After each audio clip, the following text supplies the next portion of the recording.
We are older. We are more mature. No. We're more emotionally sound, I would think, as people, as fathers. You know, we started this as kids, and 26 years later, I think we're individual characters that are strong in their own will and a part of what makes the Backstreet Boys the Backstreet Boys. That was a great answer, guys. I agree, Brian. I think this is going to surprise a lot of people. It's going to bring back a lot of memories. If you've been with us for the past 26 years, if you've seen concerts, if you listen to our albums, if you've just met us before, I mean, if you're a fan, this pays homage to you as a fan. And then the things that you get to see, costumes that we've worn. I mean, cool little things such as like a hologram that you get an opportunity to interact with. A lot of things that you can interact with, but just really cool things that remind people of who the Backstreet Boys are and where we've come from. So it's a cool experience. We just wanted to make an album that we were proud of, that we loved, and try to create some quality music. We're just still happy to be here, still happy to be able to do what we love. To be able to shoot such an iconic, or what has become an iconic video, shooting at the Tom Bradley International Terminal at LAX, which you can't do that anymore.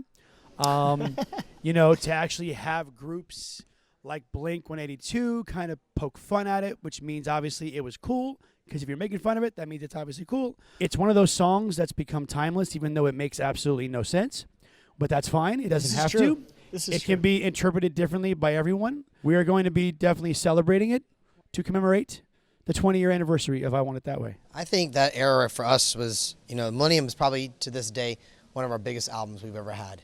And I think if we weren't on the map by that time in most people's eyes and ears, we were definitely at that point.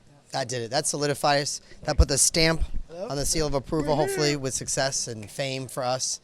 And it was just something that, I think that itself is what's continued the legacy of the Backstreet Boys. I mean, there's still, to this day, with the resurgence of the 90s music, those songs off of that album are still by far the top 12 songs that people are still requesting the most and playing the most. I feel like that is the album that is, for us, we could probably tour the rest of our lives. Vegas has given so much to the Backstreet Boys. It has, I like to say, reminded people of who we are and what we do best. I mean, that is, I like to say, the world's biggest stage in America. We've been celebrating, with all of our fans for the past 2 years.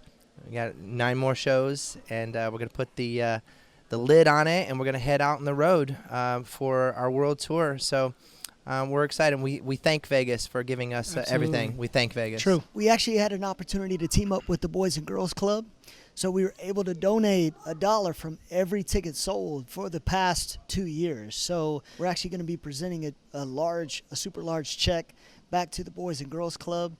So it's a way for us to give back to the community because they've been so good to us. So we get to go on a world tour. It's our biggest tour in 18 years. It's, in my opinion, I think it's our biggest looking production since the Millennium. The stage is amazing. The production is amazing. The wardrobe, the content, the actual song choices that we've picked for this show. I think fans are going to literally lose their minds. No one's ready.